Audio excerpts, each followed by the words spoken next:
Hey, what's going on, everyone? My name is Erin Brown, and you are now listening to Resilience in Action, the podcast.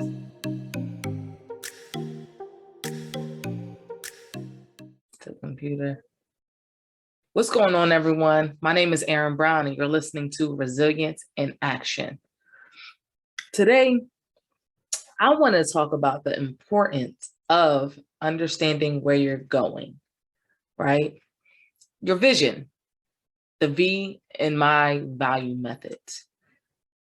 To begin this, we have to start at the beginning, right? You have to be willing to take a trip back into time. And maybe it wasn't the most pleasant of times, but taking that trip is going to benefit you. And I'll let you know why at the end. Now let's go back, right? A couple years ago. Where were you a few years ago? I'll tell you where I was. I was lost. I was confused. I was mad at the world. I was upset. I was depressed. I was suicidal. I was very pessimistic. The glass was always half empty if there was anything in the glass in the first place. All right. Until one day, I woke up and realized that I had a choice to make. I had choices. There are options, right? For so long, I lived my life not really realizing how much power I had because of the stories that were told to me, the seeds that were planted, the lies, the frustrations, the letdowns, all of the from a child, from a very, very young age. And all of that helps build who you are and who you are becoming in your growing years. That's like the foundation. That's why it's so cool to see parenting, to compare parenting back in the day and parenting now. And I love to see that we are parenting our children, our youth, in a way that allows them to be seen, allows them to be heard, to feel loved and appreciated. And unfortunately, our parents back in the day, I'm 33 years old, so our parents, they did the best that they could do with what they had at the time. They were trying to make sure that everything they had was good and they were able to sustain and all that good stuff. So, I mean, there's no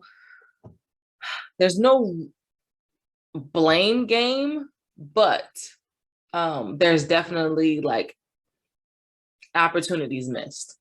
So it was cool to fast forward and see and watch parents nowadays and how they're loving on their children and how those children are growing up.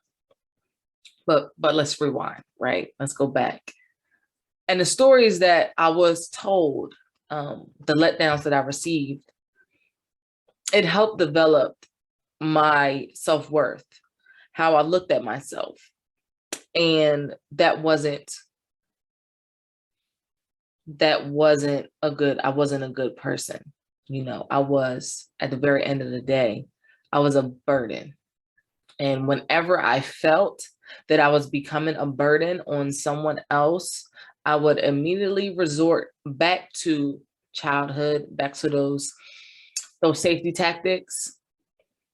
I would shift into survival mode. And my survival mode back in the day was just to completely shut down, sabotage, and be able to disconnect from that person, place, or thing, or whatever it was that I needed to disconnect from.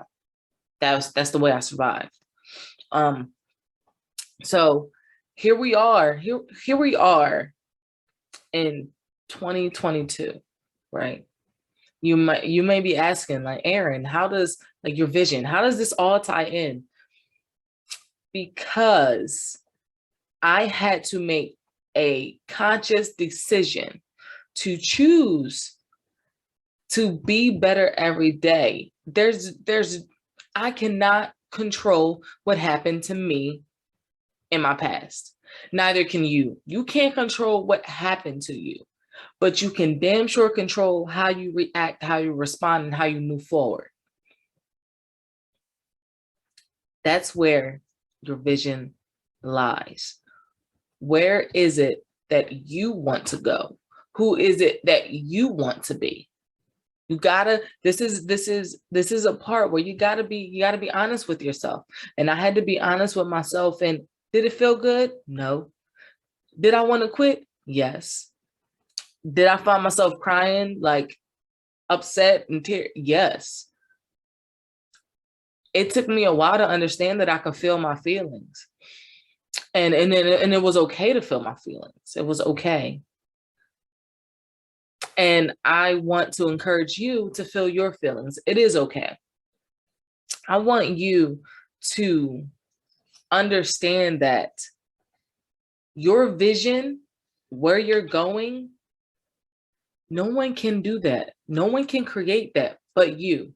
This is your vision, who you want to be, where you want to go, and you allow no one to dictate those answers.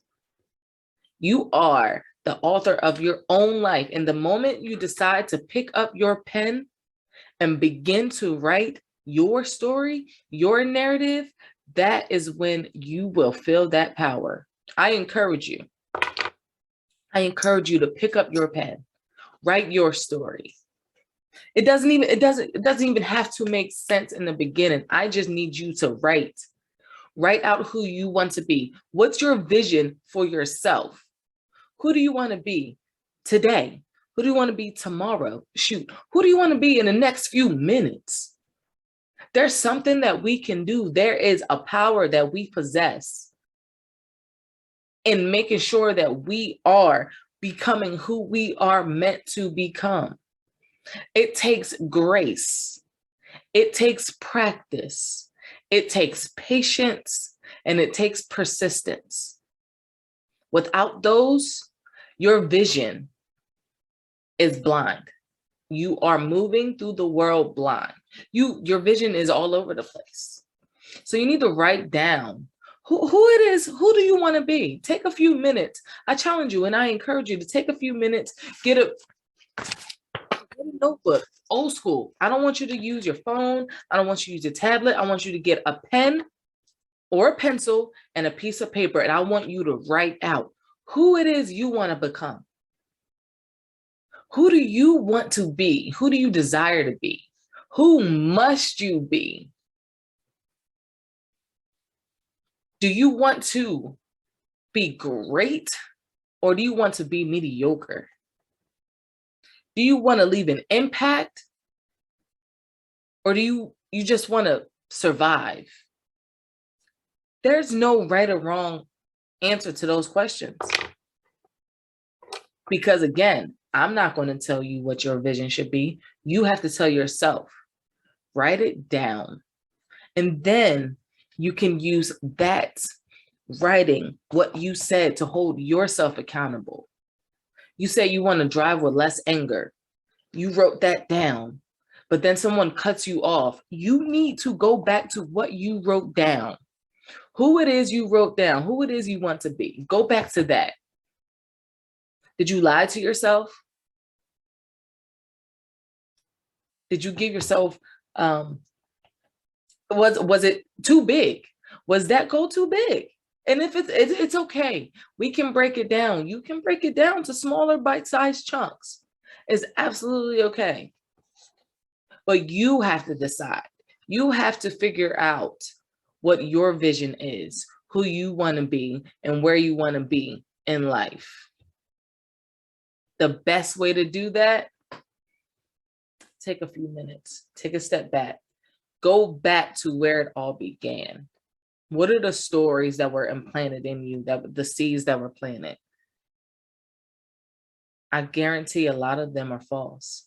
And like I said, you have no control over what happens, but you have control of what happens now. Thank you. Thank you. Thank you. Thank you so much for tuning in, listening. And I hope this was eye-opening for you. I hope you enjoyed this episode. And guess what? We'll be back soon. We'll talk soon. You guys have a fantastic day. Thank you for tuning in to this week's episode of Resilience in Action, the podcast with your host, Erin Brown. And I want you to remember, resilience in action will always lead us to a greater human experience. Until next time.